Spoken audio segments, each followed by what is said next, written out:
tribute. Long time ago, me and my brother Tegan here, we was hitchhiking down a long and a lonesome road. And all of a sudden, there shined a shiny demon in the middle of the road. And he said, "Play the best song in the world, or I'll eat your souls."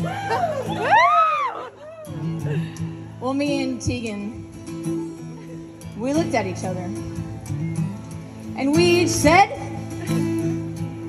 "Okay." And we played the first thing that came to our heads. And it just so happened to be the best song in the world. It was the best song in the world.